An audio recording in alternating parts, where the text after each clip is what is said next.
Saiu na madrugada o áudio do VAR escandaloso que confirma o absurdo que foi feito contra o Flamengo. Vamos falar sobre isso, vamos comentar várias outras notícias do Flamengo. José Boto cuspindo marimbondos após o jogo entre Flamengo e Botafogo. O Flamengo trucidou, acabou com o Botafogo ontem lá no estádio Newton Santos. Você que tá aí, dá aquela moral de sempre, se inscreva no canal, achando o sininho da notificação, deixa o teu like, toca aí meu parceiro e minha parceira.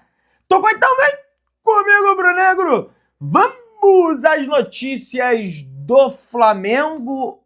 Olha, meus amigos, a gente precisa profundamente entender o que está acontecendo com a arbitragem do futebol brasileiro, porque vem jogo, sai jogo e acontece sempre a mesma coisa. E eu vou ficar com a frase do Felipe Luiz ontem, após o jogo, que ele diz: como é difícil dar uma falta para o Flamengo e como é fácil marcar uma falta contra. Tivemos o Danilo expulso contra o Bahia, no início ali, de forma justa, no meu entendimento, mas ontem o cuiabano dá uma solada no Emerson Royal e nada. Parece que contra o Flamengo é muito fácil, contra os outros clubes, sobretudo se for o Palmeiras, enfim, né, é mais difícil. Queria entender do porquê disso e, cara, o Flamengo vai ter que começar a bater na mesa, porque senão vai ser isso rodada após rodada. O futebol brasileiro hoje ele sofre uma enorme influência da presidente do Palmeiras, Leila Pereira, e eu não tenho a menor dúvida disso, e não digo que os árbitros entram deliberadamente para querer roubar, passar a mão, não posso falar isso que eu não tenho prova, gente, mas é evidente que eles estão atuando sob pressão e que a nota do Botafogo também contribuiu para essa atuação ridícula do Alex Gomes Stefano e toda a equipe do VAR, Rodolfo Torres, mas que a gente vai comentar o que a CBF acabou o jogo, já soltou o áudio. O Arrascaeta, através das redes sociais, escreveu: que momento para o futebol brasileiro, os jogadores estão deixando de ser protagonistas. É óbvio, né? Protagonistas agora são a arbitragem. É o VAR, é o árbitro, são os bandeirinhas, né? Aliás, passaram, que engraçado, né? Passaram a mão no Flamengo e passaram a mão no Cruzeiro, rapaz. Lá em Belo Horizonte, viu? E olha que, pra mim, é até interessante que o Cruzeiro mais que se lasque mesmo. Agora, tem que ser justo aqui. Mas vamos falar mais sobre o jogo, num jogo recheado de marcas históricas. O Flamengo chegou à sua vitória de número 150 na história contra o Botafogo. Nesse confronto são 127 empates, 120 derrotas. Então, o rival do Flamengo é o empate, né? Porque tem mais empate do que vitórias. Do Botafogo tem apenas 120. Fez uma graça aí no ano passado o Botafogo, dopado financeiramente, protegido pela legislação brasileira, mas voltou, o Flamengo foi lá e recolocou o Botafogo no seu devido e respectivo lugar, que é de perdedor para o Flamengo. Não à toa, o Flamengo devolveu o saldo de gols, né? Foi 4-1 no ano passado, 3-0.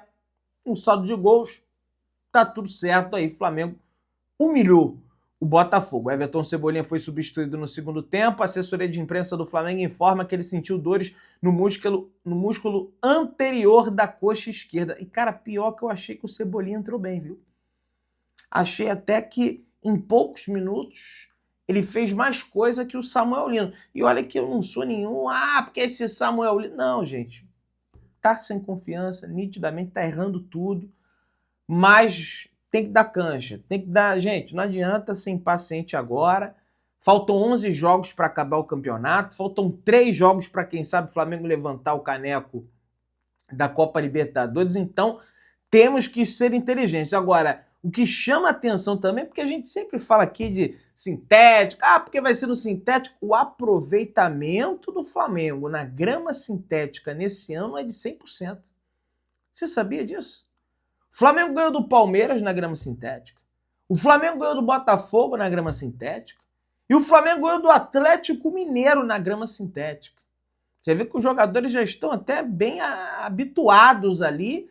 E vira e mexe ganhava, quando estava na primeira divisão, do Atlético Paranaense na grama sintética. E aí, será que realmente esse argumento é válido de que é melhor ter uma grama sintética do que você ter um campo porcaria?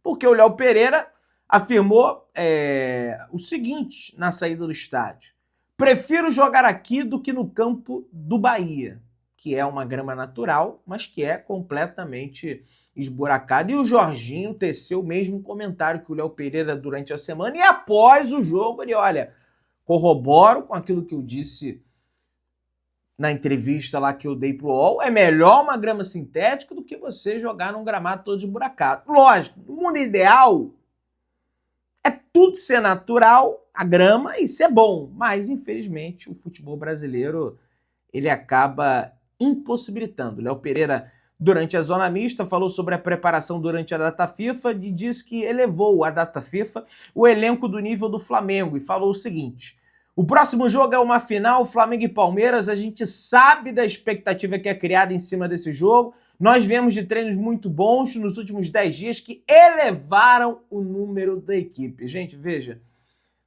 o campeonato não vai se definir na próxima rodada. Mas esse jogo, ele é muito importante porque vai significar, além do Flamengo vencer os dois jogos, o turno e o retorno do Palmeiras, que já dá um baque no adversário, o Flamengo vai encurtar para 3 pontos essa distância. É difícil o Palmeiras ele perder pontos. Possíveis pontos perdíveis para o Palmeiras é assim uma coisa, Flamengo fora. O Flamengo vai continuar atrás do Palmeiras em função do número de vitórias, mas o Palmeiras terá uma vitória a mais que o Flamengo, sendo que eles ainda enfrentam o Cruzeiro no Allianz Parque, é verdade, mas uma equipe difícil que é o Cruzeiro, ainda tem jogo contra o Santos fora de casa na Vila Belmiro, que está em franca recuperação, meteu 3-1. O Flamengo ainda tem 2 jogos contra o Lanterna do campeonato e já pode pegar o Lanterna do campeonato, que é o Sport, com os pneus arriados, já rebaixado. É lógico que eles vão querer ganhar do Flamengo, é papel deles até isso, em função da rivalidade que eles próprios criam, que não existe. Agora, é por isso, quando o Flamengo perde pro Bahia fora, eu chego, gente, não vou ser fatalista aqui e dizer que acabou. Ai, meu Deus. Gente, calma. Ainda tem campeonato. Teve uma polêmica antes do jogo acerca de jogadores e rede social do Flamengo, que alguns jogadores estavam insatisfeitos com a postura da rede social do Flamengo de ficar provocando os adversários o tempo inteiro e que isso acabava estourando ali nos jogadores, que é quem de fato representa o Flamengo dentro do gramado. Os jogadores não estavam gostando muito. Eu acho até que eles têm razão, porque no meu entendimento, Nutella, isso, cara, zoeira é pro torcedor. O próprio jogador dentro do gramado ali, o Bruno Henrique faz chororô e coisa e tal. Agora, a instituição, eu acho que ela não deve se portar dessa maneira. Vamos pegar os exemplos na Europa, né? Que é o futebol da mais alta prateleira que nós temos hoje. Bem ou não é. Real Madrid faz isso, Barcelona não faz. Então acho que o Flamengo tem que seguir o exemplo, não tem que fazer também. Deixa pro torcedor, deixa pra mim que eu usou pra caramba. Esculhambei o estádio Newton Santos, não o Newton Santos, mas o estádio. E vocês, pela televisão, ou então eventualmente que foram no jogo, vocês viram como a atmosfera é fria. Tentaram emplacar o mosaico lá com falas completamente absurdas. Tomou de 4 e pediu fair play. Tá vendo como não tem união no futebol brasileiro? Eles não querem um fair play, mas quer que divide a cota igual. Você entende por que essa situação de liga ela nunca vai para frente? Mas mesmo assim o Flamengo provocou, viu? Botou good game. Achei uma provocação assim. Eu teci esse comentário agora contra-argumentando na rede social do Flamengo, mas achei, foi até interessante, foi criativo, né? Porque o Textor foi na CBF e falou que a empresa Good Game estaria monitorando o árbitro da partida para possíveis irregularidades. O que aconteceu de irregularidade no jogo, hein? Foi contra o Botafogo ou foi contra o Flamengo? Será que a nota do Botafogo não pressionou? O Flamengo tem que soltar nota também, gente.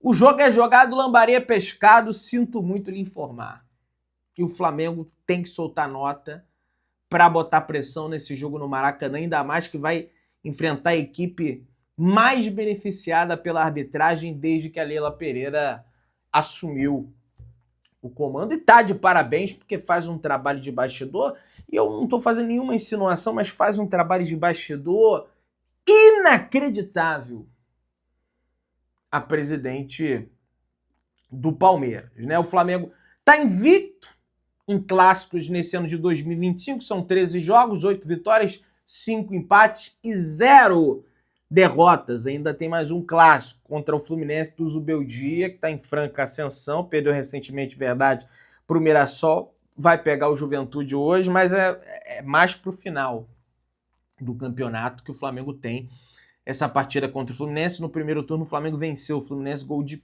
carrinho do Pedro ali no finalzinho do jogo, que arrebentou. Jogou demais ontem o Pedro e a gente, evidentemente, tem que tecer o devido elogio. Agora, o árbitro, o VAR do jogo, simplesmente no lance... E aí, veja, eu só vou reclamar do lance do Luiz Araújo e do lance do Emerson Royal, que eles não soltaram a análise do VAR. Porque você vê como eu sou honesto aqui e de forma nenhuma eu quero ser clubista. Ah, clubista! O canal é clubista, né? É até hipocrisia eu falar isso, mas o canal é clubista. Mas em relação à arbitragem, eu tento o máximo filtrar ali. Durante o jogo, o pessoal no chat lá da Pedrão RNTV. Foi pênalti, Pedrão foi pênalti no lance do Marçal. Aí eu falei, ó, o pessoal tá falando que foi pênalti, mas tem que ver. Aí eu cheguei em casa e fui ver o lance. Não foi. Não achei que foi pênalti. A bola pega aqui, no Marçal. Eventualmente depois pode ter batido o braço, mas pega aqui. Não foi pênalti. Agora, o do Luiz Araújo, é claro e é evidente que o atleta do Botafogo pisa no pé do Luiz Araújo dentro da área. Penalidade máxima. E mais uma vez, o árbitro, assim como se comportou Ramon Abateabel no jogo lá do Morumbi, entre Palmeiras e São Paulo e Palmeiras, se comportou esse Alex Gomes Stefano. Não foi nada, não foi nada, não foi nada, não foi nada. Uma forma desesperada para falar que não foi nada, os áudios estão aí. E aí, a interpretação... E aí eu achei curioso uma coisa. Porque o VAR, ele tá ali desenvolvendo uma tese sobre o lance e ele pergunta, ô Alex, como é que foi tua visão aí do campo? Vai ser assim contra todo mundo agora? O VAR vai perguntar, não é o contrário? Tem que perguntar o que tá no campo, o que tá na cabine? Aí tá aqui o áudio do VAR, abre aspas. Vejo um contato muito leve. Não vejo um pisão claro. Gente, a imagem é clara. O cara pisa no pé do Luiz Araújo. Não impacta na jogada. Foi um pisão leve. Aí depois ele muda para leve. Primeiro é pisão claro, depois foi um pisão leve. Tudo checado, pode seguir. É um contato insignificante de jogo. Meu amigo, quer dizer então que agora o VAR vai julgar a intensidade da entrada do lance?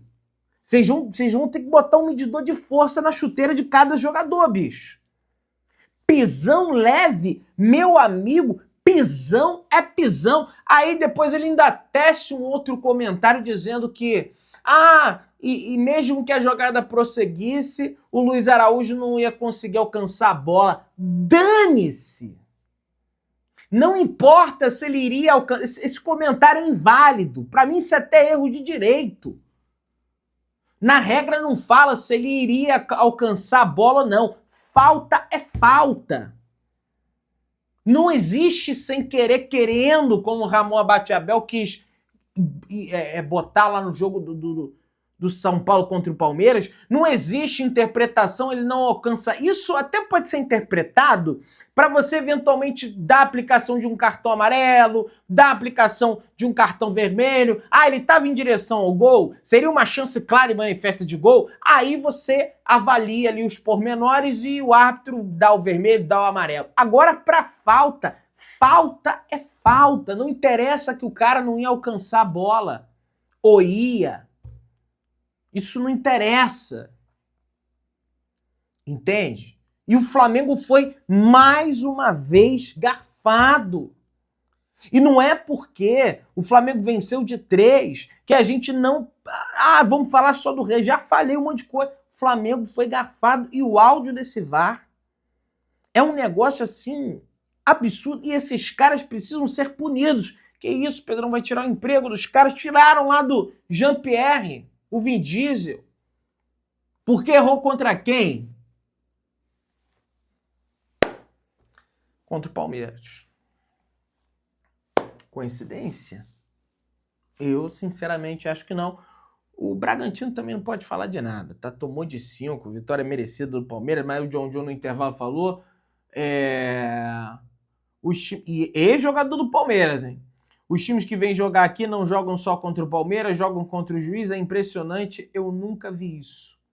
Declaração do jogador do Bragantino após o jogo Flamengo e Botafogo. José Boto foi à imprensa e falou: o que se passa aqui? Até quando vamos ver a coisa que vimos hoje? Um pênalti claríssimo em Luiz Araújo. O árbitro até pode não ter visto, mas o VAR não chamou.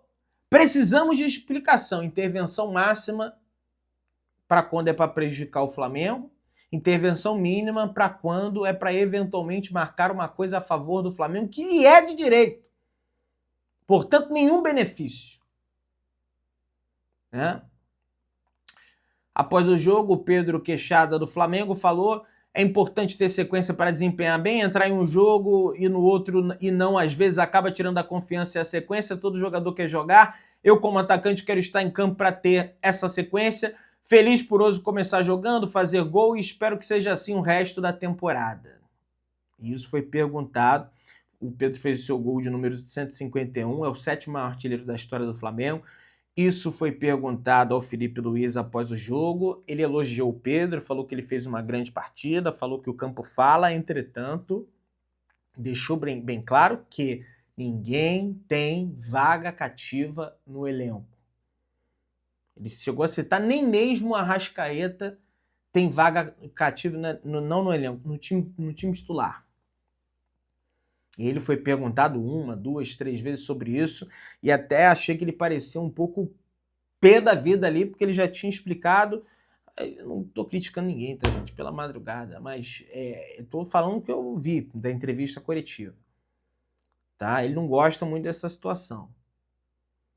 E aí, será que, de repente, para a gente ter o Pedro e o De Arrascaeta no mesmo time e manter o equilíbrio da equipe, será que talvez não seja necessário ter um Pulgar? Ou então você ter um Everton Araújo ali no time para dar uma sustentação maior para o meio de campo, por mais que o Saul marque também, aquela coisa toda, ele pode ser deslocado para o lado direito, ou então jogar no meio de campo um pouco mais à frente ali, porque olha, o pessoal fala mal do Everton Araújo, eu sempre defendo o Everton Araújo aqui, sei da limitação do passe, os meio-campistas hoje em dia precisam não só marcar, mas dar passe também, sobretudo os volantes. Entretanto, o Everton Araújo fez uma grande partida.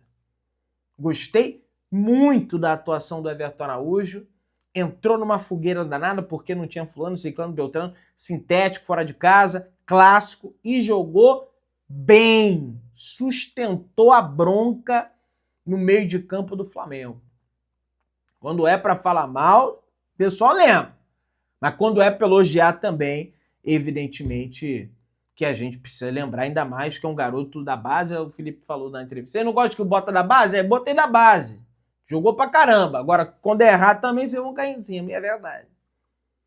E é verdade. Se inscreva no canal, acione o sino da notificação, deixa o teu like, tamo junto, saudações rubro-negras.